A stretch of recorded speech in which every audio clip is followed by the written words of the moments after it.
사상 초유의 사태가 발생했습니다. WHO 본부 회의장에서 유럽 응급의학의 상징이자 열사병 치료 프로토콜을 설계한 독일의 최고 권위자가 참담한 패배를 인정하며 한국 의료진 앞에 무릎을 꿇은 겁니다. 자신이 직접 만든 시스템으로조차 아들을 살리지 못한 그는 끝내 침묵 속에 고개를 숙였습니다. 내가 틀렸습니다. 기술만으론 생명을 구할 수 없었습니다. 전 세계가 숨죽인 그 순간 한국의 의료기술과 마음을 담은 과학이 유럽의 오만을 완전히 무너뜨렸습니다. 지금부터 세계 의료계의 판을 뒤집은 충격적인 진실을 낱낱이 공개합니다. 여러분의 좋아요와 구독은 가장 큰 도움이 됩니다.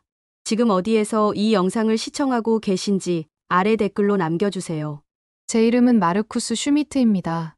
독일 미넨 대학병원 응급의학과 과장으로 15년째 일하고 있죠. 유럽 전체에서 열사병 치료 분야만큼은 제가 최고 권위자라고 자부합니다. 제가 설계한 응급 프로토콜은 EU 전역에서 표준으로 채택되었고 제 이름이 들어간 논문만 87편에 달하죠. 하지만 사실 저에게는 아무도 모르는 상처가 있었습니다. 34년 전 제가 8살이었던 그 여름날 어머니가 열사병으로 쓰러지셨거든요. 미넨 교회의 작은 집에서 혼자 어머니를 돌봐야 했던 무력한 아이였죠.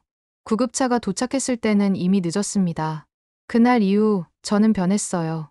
다시는 누군가가 열사병으로 죽는 것을 보고 싶지 않았습니다. 그리고 그날이 왔습니다. 제네바 WHO 본부의 거대한 회의실에서 긴급 브리핑이 시작되었고 저는 독일 대표단의 일원으로 그곳에 앉아 있었죠. 스크린에 나타난 중동과 남유럽의 온도 지도를 보는 순간 제 등줄기에 식은땀이 흘러내렸습니다. 붉은색으로 물든 지역들은 섭씨 50도를 넘어서고 있었고 사망자 수는 시간이 지날수록 기하급수적으로 늘어나고 있더군요. 각국 의료진의 긴급 파견이 결정되었고 저는 유럽 응급의학 프로토콜의 핵심 설계자로서 EU 대표단의 총책임자로 임명되었습니다. 책임감이 제 어깨를 짓눌렀지만 동시에 자부심도 느껴졌죠. 수십 년간 쌓아온 독일 의료 기술의 우수성을 증명할 기회라고 생각했습니다. 브리핑이 끝날 무렵 발표자가 잠깐 언급한 한국 의료팀의 첨단 냉각 시스템 소식은 제 귀를 스치고 지나갔습니다. 옆에 앉은 동료 줄리안이 코웃음을 치며 제게 속삭였죠. 저는 그의 말에 고개를 끄덕이면서도 마음 한편으로는 이상한 불안감이 스며들기 시작했습니다. 다음 날 아침 카타르 도하로 향하는 비행기 안에서 저는 의료 장비 목록을 다시 한번 점검했습니다. 독일에서 공수한 최첨단 열사병 치료 장비들이 화물칸에 실려 있었고 제가 직접 개발에 참여한 프로토콜들이 태블릿 화면에 빼곡히 채워져 있었죠. 창밖으로 보이는 구름 위의 풍경은 평화로웠지만 제 마음속에는 이미 전장과 같은 긴장감이 맴돌고 있었습니다. 팀원들과 함께 현지 상황을 브리핑하면서 저는 계속해서 데이터와 통계를 강조했습니다. 감정은 의학적 판단을 흐릴 뿐이라고, 오직 과학적 근거만이 생명을 구할 수 있다고 말이죠. 그러나 비행기가 착륙할 무렵 제 손은 미세하게 떨리고 있었습니다. 공항에서 맞은 열기는 상상을 초월했고 숨을 쉴 때마다 폐가 타들어가는 듯한 느낌이 들더군요. 병원으로 향하는 구급차 안에서 저는 어머니의 얼굴이 잠시 스쳐 지나가는 것을 느꼈습니다. 하지만 곧 그 기억을 밀어내고 차가운 이성으로 무장한 채 임무에 집중하기로 다짐했죠. 이곳에서 제가 할 일은 명확했습니다. 8살 때의 그날은 제 인생을 완전히 바꿔놓았습니다. 미넨 교회의 작은 집에서 어머니가 쓰러지신 날, 구급차가 도착하기까지는 너무나 긴 시간이 걸렸죠. 열사병으로 의식을 잃으신 어머니의 창백한 얼굴을 바라보며 저는 이상하게도 눈물이 나지 않았습니다. 대신 차가운 분노와 다짐이 제 가슴을 채웠죠. 의료 시스템의 부족함이, 늦은 대응이 어머니를 앗아갔다는 생각이 어린 제 머릿속을 가득 채웠습니다. 장례식장에서 저는 어머니의 관 앞에 서서 조용히 맹세했습니다. 다시는 이런 일이 일어나지 않도록 완벽한 의료 시스템을 만들어내겠다고 말이죠. 그날 이후로 저는 감정을 버리고 오직 데이터와 논리만을 믿는 사람이 되었습니다. 의과대학에서도 레지던트 시절에도 저는 항상 가장 차갑고 정확한 판단을 내리는 의사로 평가받았죠.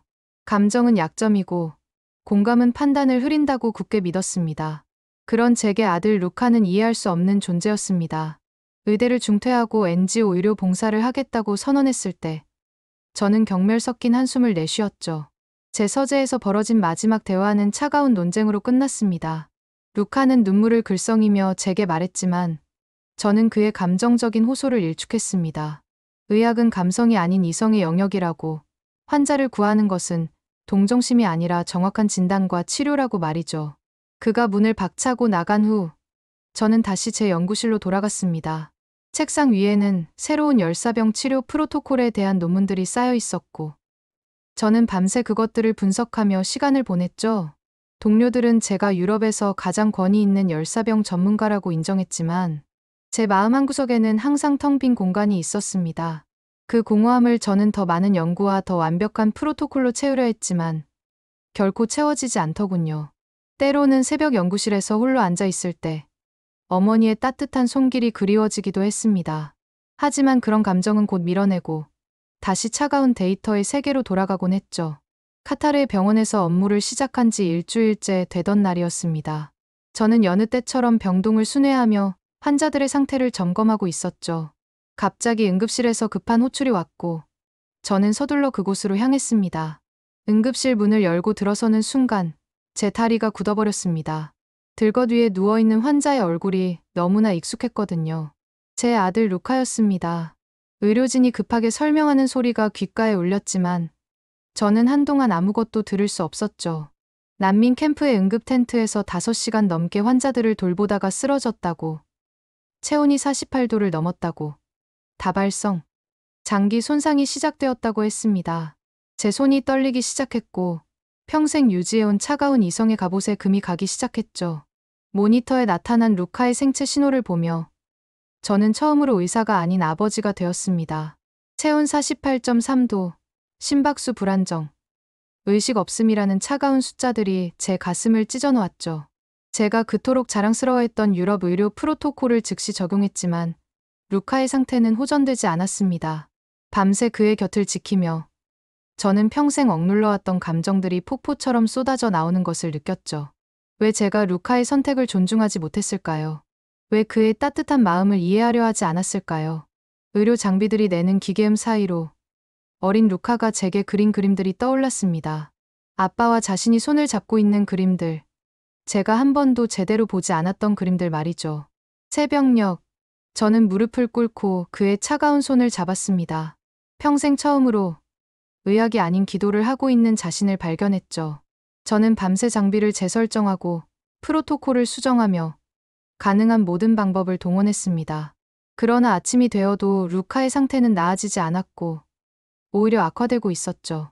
제가 설계한 냉각 시스템은 이 극한의 환경에서 제대로 작동하지 않았고 약물 투여도 기대했던 효과를 보이지 않더군요. 의료진들의 표정에서 불안과 당황이 읽혔습니다. 제가 유럽 최고의 전문가라는 사실을 알고 있던 그들은 제게서 해답을 기대하고 있었죠. 하지만 저는 아무것도 할 수 없었습니다. 컴퓨터 화면에 띄운 제 이름이 들어간 수십 편의 논문들이 무색하게 느껴졌습니다. 그것들은 지금 이 순간 제 아들을 구하는데 아무런 도움이 되지 않았으니까요. 회의실에서 WHO 관계자들과 긴급 회의를 했지만 뾰족한 해결책은 나오지 않았습니다. 저는 생전 처음으로 무력감에 짓눌려 있었죠. 그때 WHO 책임자가 조심스럽게 한 가지 제안을 했습니다. 한국 의료팀이 가져온 삼성의 새로운 냉각 시스템을 시도해보는 것이 어떻겠냐고 말이죠. 제 자존심이 상했지만 루카의 창백한 얼굴을 떠올리며 고개를 끄덕일 수밖에 없었습니다. 제가 평생 쌓아온 명성과 권위가 무너지는 순간이었지만 그런 것들이 무슨 의미가 있겠습니까? 제 아들이 죽어가고 있는데 말이죠. 한국팀이 병실로 들어왔을 때 저는 한 걸음 물러서서 그들을 지켜보았습니다. 그들이 가져온 장비는 제가 본 적 없는 형태였고 작동 원리도 달랐죠. 팀장인 김서연 박사가 차분히 설명하는 동안 저는 묘한 감정을 느꼈습니다. 그녀의 목소리에는 단순한 기술적 설명을 넘어선 무언가가 담겨 있었거든요. 마치 환자 한 명 한 명이 자신의 가족인 것처럼 말하는 그 따뜻함이 제게는 낯설면서도 그리웠습니다. 설치가 시작되자 병실의 분위기가 달라지기 시작했습니다.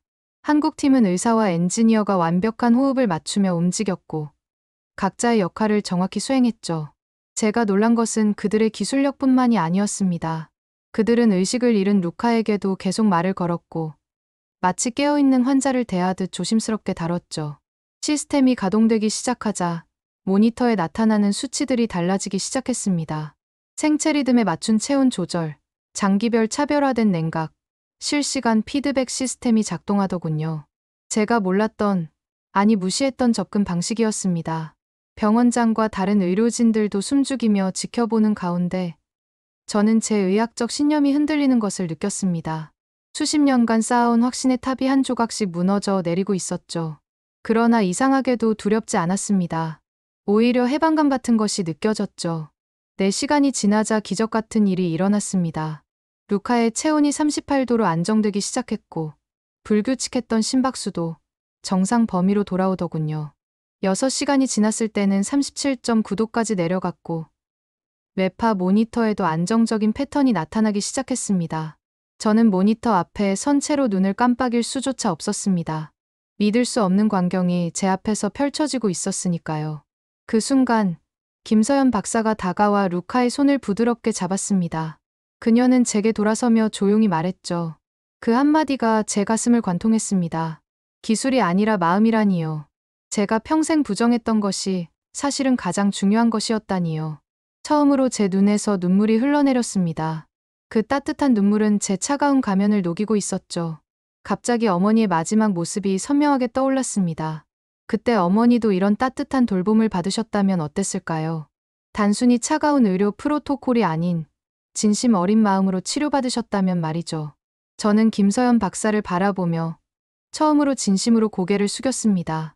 그녀의 팀이 보여준 것은 단순한 기술의 우위가 아니었습니다. 그들은 의학의 인간의 온기를 담는 방법을 알고 있었죠.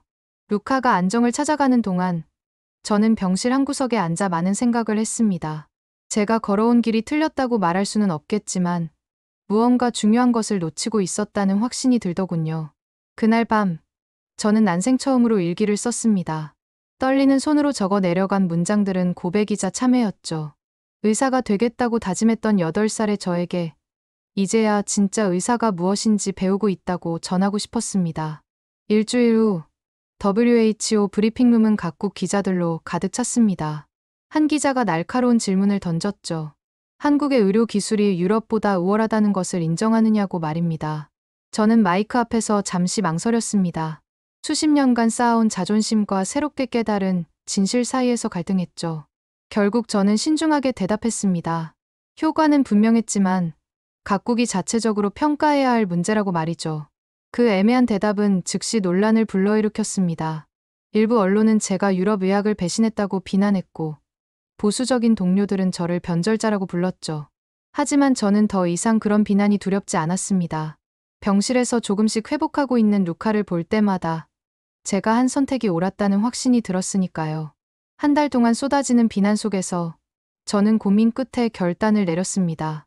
공개 기자회견을 열어 모든 것을 솔직하게 밝히기로 한 것이죠. 수백 명의 기자와 의료계 인사들 앞에 선 저는 떨리는 목소리로 진실을 말했습니다. 한국의 기술과 마음이 제 아들을 살렸다고, 그것을 인정한다고 말이죠. 그 순간 회견장은 술렁였지만 곧 박수 소리가 들려오기 시작했습니다. 처음에는 한두 명이었지만 점차 많은 사람들이 박수를 치기 시작했죠. 동료 의사 중 한 명이 일어서서 말했습니다. 용기 있는 고백에 감사하다고, 이제 우리도 변해야 할 때라고 말이죠. 그날 이후 유럽 의료계에도 조금씩 변화의 바람이 불기 시작했습니다. 기술만큼이나 마음이 중요하다는 인식이 퍼져나가기 시작했죠.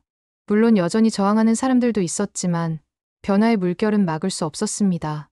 WHO 기술위원회는 긴급회의를 통해 삼성 냉각 시스템을 표준 치료 항목으로 채택했습니다. 보수적인 일부 의료진은 격렬히 반발했지만 임상 데이터가 모든 것을 말해주고 있었죠. 프랑스와 UAE, 노르웨이 등 여러 나라에서도 한국 시스템 도입을 발표했습니다. 저는 김서연 박사를 국제자문위원으로 추천했고 그녀는 흔쾌히 수락했죠. 첫 번째 국제회의에서 그녀가 한 발표는 참석자들에게 깊은 인상을 남겼습니다. 생명의 가치 앞에서 국경은 의미가 없다는 그녀의 말에 모두가 고개를 끄덕였죠. 회의가 끝난 후 여러 나라 대표들이 그녀에게 다가가 협력을 제안했습니다. 저는 그 광경을 보며 뿌듯함을 느꼈죠. 제가 시작한 작은 변화가 큰 물결이 되어가고 있었으니까요. 이제 의료계는 기술과 마음을 함께 중시하는 방향으로 나아가고 있었습니다. 의료진 회의에서 한국팀이 제시한 철학은 단순했지만 혁명적이었습니다. 환자를 데이터가 아닌 한 명의 인간으로 보고 그들의 고통에 진심으로 공감하며 최선의 기술로 치료한다는 것이었죠. 처음에는 낯설게 느껴졌던 이 접근법이 시간이 지날수록 당연하게 받아들여지기 시작했습니다. 젊은 의사들은 특히 이런 변화를 환영했고 적극적으로 새로운 방식을 받아들였죠. 제가 만든 유럽 프로토콜도 수정되기 시작했습니다. 기술적 우수성은 유지하되 환자와의 정서적 교감을 중시하는 내용들이 추가되었죠. 동료들과 함께 새로운 교육 프로그램도 만들었습니다. 의대생들에게 공감 능력과 의사소통 기술을 가르치는 과정이었죠. 처음에는 시행착오도 있었지만 점차 안정적으로 자리 잡아갔습니다. 무엇보다 환자들의 만족도가 눈에 띄게 높아졌고 치료 효과도 개선되었죠. 데이터가 모든 것을 증명하고 있었습니다. 병실에서 눈을 뜬 루카는 저를 보자마자 미소를 지었습니다. 그가 처음으로 한 말은 제 가슴을 뭉클하게 만들었죠. 아빠가 이제는 따뜻한 의사가 되었으면 좋겠다고, 환자들에게 마음을 전하는 의사가 되어달라고 말했습니다. 저는 그의 손을 꼭 잡고 약속했습니다. 이제는 달라질 거라고, 진짜 의사가 되겠다고 말이죠. 루카는 회복 후에 의료공학을 전공하기로 결심했습니다. 기술과 인간애를 결합한 새로운 의료 기기를 개발하고 싶다고 했죠. 며칠 후, 그는 제게 짧은 편지를 건넸습니다. 떨리는 손으로 펼쳐본 편지에는 이런 내용이 적혀 있었죠. 아빠가 감정 없는 의사가 아닌 따뜻한 아빠이자 의사가 되어주길 바란다고 말입니다. 그 편지를 병원 게시판에 붙이자 많은 인턴들이 모여들어 읽었습니다. 눈물을 참으며 저는 그들에게 말했습니다. 이것이 제가 다시 태어난 이유라고, 진짜 의사가 되는 법을 아들에게서 배웠다고 말이죠. 병원장은 제 어깨를 두드리며 한국과의 협력 프로젝트를 공식화하자고 제안했습니다. 곧 세계의료협회에서도 독일과 한국의 의료 협력이 공식 발표되었죠. 두 나라의 장점을 결합한 새로운 의료 시스템이 탄생하는 순간이었습니다. 언론은 이를 의료계의 새로운 전환점이라고 평가했고 많은 나라들이 벤치마킹하기 시작했죠. 루카는 제 곁에서 이 모든 과정을 지켜보며 자랑스러워했습니다. 아버지가 변화하는 모습을, 세상이 변화하는 모습을 말이죠. 저는 그제야 깨달았습니다. 진정한 치유는 기술만으로도, 마음만으로도 이룰 수 없다는 것을 말입니다. 둘이 하나가 될 때 비로소 기적이 일어난다는 것을 말이죠. 몇 달 후, 저는 루카와 함께 한국을 방문했습니다. 서울의 한 대학병원을 둘러보는 동안 저는 계속해서 놀라움을 감출 수 없었죠. 소아병동의 밝은 분위기, 환자들의 웃는 얼굴, 의료진의 따뜻한 태도가 인상적이었습니다. 특히 병실 온도가 각 환자의 상태에 맞춰 섬세하게 조절되는 시스템은 감탄스러웠죠. 김서연 박사는 우리를 안내하며 한국 전통 매듭으로 만든 작은 열쇠고리를 선물로 주었습니다. 그녀는 이것이 기술과 마음을 하나로 묶는 상징이라고 설명했죠. 저는 그 선물을 받으며 눈물을 흘렸습니다. 단순한 열쇠고리가 아니라 새로운 의학의 철학을 담은 소중한 선물이었으니까요. 병원 정원을 거닐며 저는 문득 어머니를 떠올렸습니다. 만약 어머니가 이런 병원에서 치료받으셨다면 어땠을까 하고 말이죠. 소아병동에서 만난 아이들은 저에게 많은 것을 가르쳐 주었습니다. 병마와 싸우면서도 밝게 웃는 아이들을 보며 저는 의사로서 놓치고 있던 것이 무엇인지 깨달았죠. 한 아이가 제게 다가와 독일어로 인사를 했을 때 저는 깜짝 놀랐습니다. 간호사가 설명하길 외국인 환자들을 위해 의료진이 기본적인 외국어를 배운다고 했죠. 이런 작은 배려가 환자들에게 얼마나 큰 위안이 되는지 저는 그제야 알게 되었습니다. 병원 곳곳에서 만난 의료진들은 하나같이 환자를 가족처럼 대했고 그들의 진심은 고스란히 전해졌죠. 루카는 제 옆에서 이 모든 것을 카메라에 담았습니다. 독일로 돌아가서 동료들에게 보여주고 싶다고 했죠. 저는 아들의 성장한 모습에 뿌듯함을 느꼈습니다. 그는 이제 저보다 더 나은 의료인이 될 준비가 되어 있었으니까요. 한국에서의 마지막 날, 저는 다짐했습니다. 이곳에서 배운 모든 것을 독일에 전하겠다고 말이죠. 독일로 돌아온 후, 미넨 병원은 완전히 달라졌습니다. 삼성의 냉각 시스템이 정식으로 도입되었고, 의료진 교육 프로그램도 개편되었죠. 제 진료실 문에는 김서연 박사가 준 열쇠고리가 걸렸고, 환자들은 종종 그것에 대해 물어보곤 했습니다. 저는 그때마다 설명했죠. 이것은 기술과 마음을 하나로 묶는 한국의 지혜라고, 진정한 치유의 상징이라고 말입니다. 환자들은 고개를 끄덕이며 공감했고, 진료실 분위기는 한층 따뜻해졌죠. 이제 저는 진료를 시작하기 전에 항상 환자의 안부부터 묻습니다. 오늘 기분은 어떤지, 가족들은 잘 지내는지 물으며 대화를 시작하죠. 처음에는 어색했지만 이제는 자연스러워졌습니다. 환자들도 저의 변화를 느끼고 있었죠. 한 환자가 진료를 마치고 나가면서 제게 말했습니다. 교수님에게서 진심이 느껴진다고, 예전과는 완전히 달라졌다고 말이죠. 저는 미소를 지으며 대답했습니다. 한국에서 배운 진심 덕분이라고, 이제야 진짜 의사가 된 것 같다고 말이죠. 동료들도 제 변화에 놀라워했습니다. 차갑기만 했던 마르쿠스가 이렇게 따뜻해질 수 있다니 믿을 수 없다고 했죠. 저는 그들에게도 한국에서의 경험을 나누며 함께 변화해보자고 제안했습니다. 하나둘씩 동참하는 의사들이 늘어났고 병원 전체 분위기가 달라지기 시작했죠. 환자 만족도는 크게 상승했고 의료진들의 직무 만족도도 높아졌습니다. 무엇보다 저 자신이 행복해졌죠. 매일 아침 병원에 출근하는 것이 즐거워졌고 환자들을 만나는 것이 기다려졌습니다. 이제야 제가 꿈꾸던 의사가 된 것 같았습니다. 세계 의료학회 연단에 선 저는 깊은 숨을 들이쉬었습니다. 수천 명의 청중이 저를 바라보고 있었고 전 세계로 생중계되는 중요한 순간이었죠. 저는 마이크를 잡고 천천히 물었습니다. 기술이 생명을 구하는 것인지 아니면 따뜻한 마음이 기술을 움직이는 것인지 말이죠. 청중은 숨을 죽이고 제 다음 말을 기다렸습니다. 저는 잠시 침묵한 후 제 이야기를 시작했죠. 어머니를 잃은 8살 소년이 어떻게 차가운 의사가 되었는지, 그리고 어떻게 아들을 통해 다시 태어났는지를 말입니다. 제가 무릎 꿇은 것은 기술 앞이 아니라 진심 앞이었다고, 한국이 가르쳐준 것은 우월한 기술이 아니라 따뜻한 마음이었다고 고백했죠. 청중석 한편에 앉아있던 김서연 박사가 고개를 끄덕이는 것이 보였습니다. 제 고백이 끝나자 잠시 정적이 흘렀습니다. 그리고 곧 노래와 같은 박수 소리가 터져 나왔죠. 사람들이 하나둘 일어서기 시작했고 곧 전체가 기립박수를 보냈습니다. 저는 그 순간 어머니의 미소가 보이는 것 같았죠. 하늘에서 저를 자랑스러워하실 것 같았습니다. 마지막으로 저는 청중과 함께 외쳤습니다. 진짜 의료는 마음을 담은 과학이라고, 우리 모두가 따뜻한 치유자가 되어야 한다고 말이죠. 그날의 연설은 의료계에 큰 반향을 일으켰습니다. 전 세계 의과대학에서 커리큘럼을 개편하기 시작했고 많은 병원들이 환자 중심 의료를 도입했죠. 저는 남은 인생을 이 메시지를 전파하는 데 바치기로 했습니다. 기술과 마음이 하나 될 때 진정한 치유가 일어난다는 것을 말이죠. 그것이 제가 어머니와 아들에게서 배운 가장 소중한 교훈이었습니다.